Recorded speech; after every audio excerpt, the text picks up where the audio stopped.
ये जो टाइगर की संख्या का आंकड़ा हमने छुआ है, जो देखा है, हमारा ये परिवार का विस्तार हो रहा है, ये गौरवमय पल है।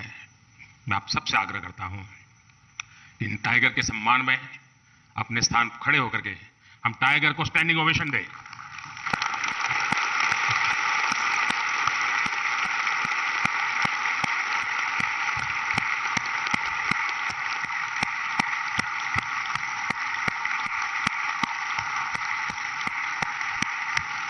थैंक यू भैया। आज हम सभी एक बहुत ही महत्वपूर्ण पड़ाव के साक्षी बन रहे हैं। प्रोजेक्ट टाइगर को 50 वर्ष हो गए हैं। प्रोजेक्ट टाइगर की सफलता भारत के लिए ही नहीं, बल्कि पूरे विश्व के लिए गौरव का विषय है।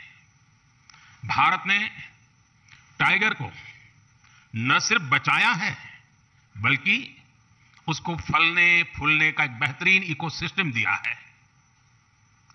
यह हम लोगों के लिए और भी सुखद है कि जिस समय हमने अपनी आजादी के 75 वर्ष पूरे किए हैं, उसी समय दुनिया की करीब करीब 75% टाइगर पॉपुलेशन भारत में ही है।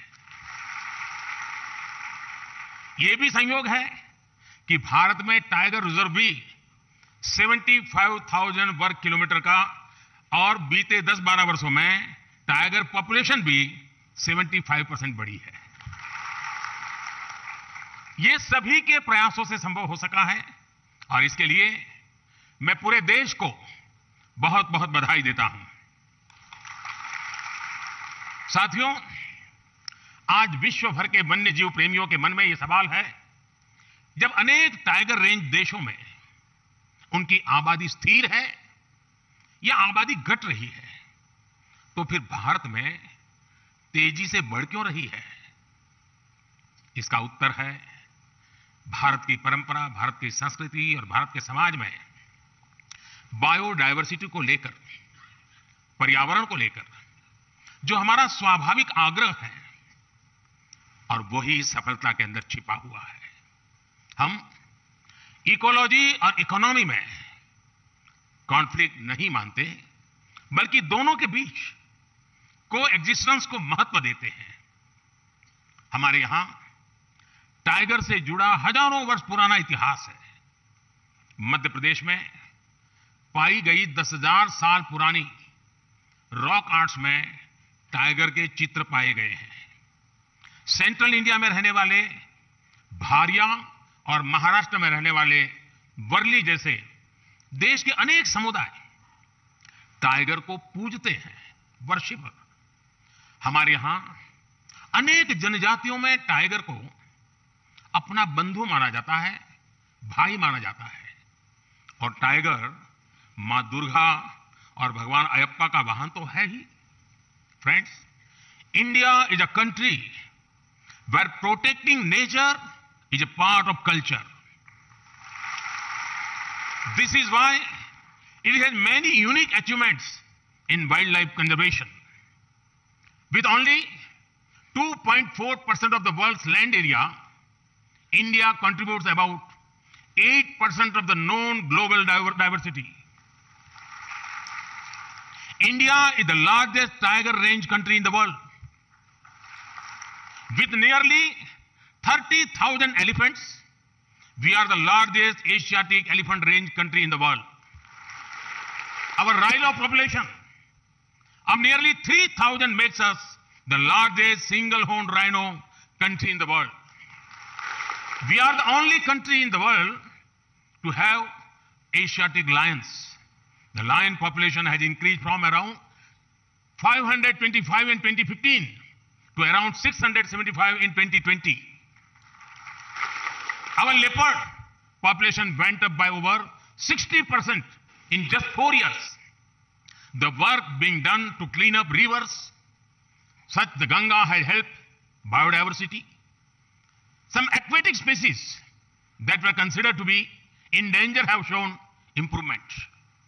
These achievements are all due to people's participation and culture of conservation. Sabka prayas. For wildlife to thrive, it is important for ecosystem to thrive.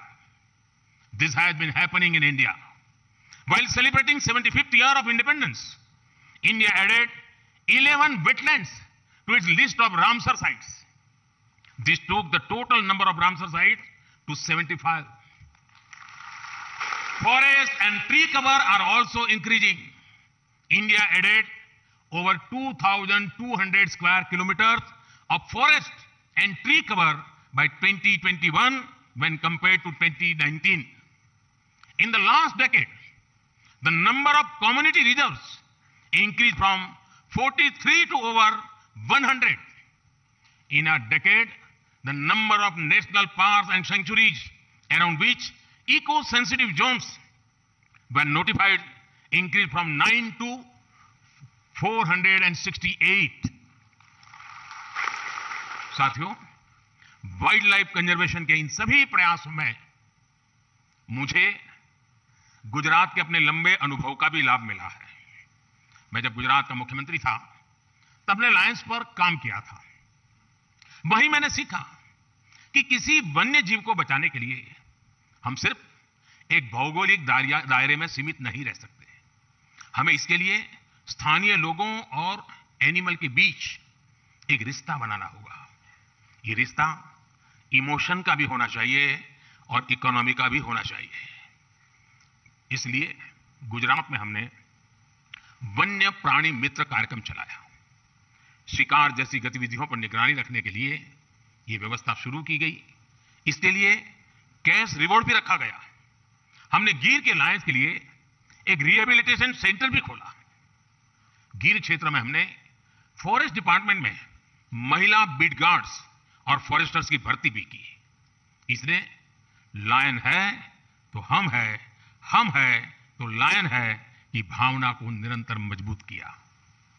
आज आप भी देखते हैं कि गिर में अब टूरिज्म का, इको टूरिज्म का बहुत बड़ा इकोसिस्टम बन चुका है। साथियों, गिर में जो इनिशिएटिव लिए गए हैं उसी तरह प्रोजेक्ट टाइगर की सफलता के भी कई आयाम हैं। इससे टूरिस्ट एक्टिविटी बढ़ी और हमने जो जागरूकता कार्यक्रम चलाए उससे टाइगर रिजर्व्स में मैन एनिमल कॉन्फ्लिक्ट में भी भारी मात्रा में कमी आई। बिग कैट्स की वजह से टाइगर रिजर्व्स में पर्यटकों की संख्या बढ़ी और इससे स्थानीय अर्थव्यवस्था को मजबूती मिली है। बिग कैट्स की मौजूदगी ने हर जगह स्थानीय लोगों के जीवन और वहां के इकोलॉजी पर सकारात्मक असर डाला है। साथियों, कुछ महीने पहले भारत की बायोडायवर्सिटी को समृद्ध करने के लिए हमने एक और अहम काम किया है। दशकों पहले भारत से चीता विलुप्त हो गया था। हमें शानदार बिग कैट को नामीबिया और दक्षिण अफ्रीका से भारत लेकर आए हैं। ये एक बिग कैट का पहला सफल ट्रांसकॉन्टिनेंटल ट्रांसलोकेशन है। कुछ दिन पहले ही कुनो नेशनल पार्क में 4 सुंदर शावकों ने जन्म लिया है। भारत की धरती से चीता करीब 75 साल पहले विलुप्त हो गया था। यानी करीब 75 साल बाद भारत की धरती पर किसी चीता ने जन्म लिया है। ये एक बहुत ही शुभ शुरुआत है। ये इस बात का भी प्रमाण है कि बायोडायवर्सिटी की रक्षा और उसकी समृद्धि के लिए इंटरनेशनल कोऑपरेशन कितना महत्वपूर्ण है। साथियों, वाइल्ड लाइफ का संरक्षण किसी एक देश का नहीं बल्कि एक यूनिवर्सल इश्यू है। इसके लिए इंटरनेशनल अलायंस समय की जरूरत है। साल 2019 में ग्लोबल टाइगर डे पर मैंने एशिया में पोचिंग और इलीगल वाइल्ड लाइफ ट्रेड के विरुद्ध अलायंस का आह्वान किया था। इंटरनेशनल बिग कैट अलायंस इसी भावना का विस्तार है। इससे बिग कैट से जुड़े पूरे इकोसिस्टम के लिए फाइनेंशियल और टेक्निकल संसाधन जुटाना आसान होगा।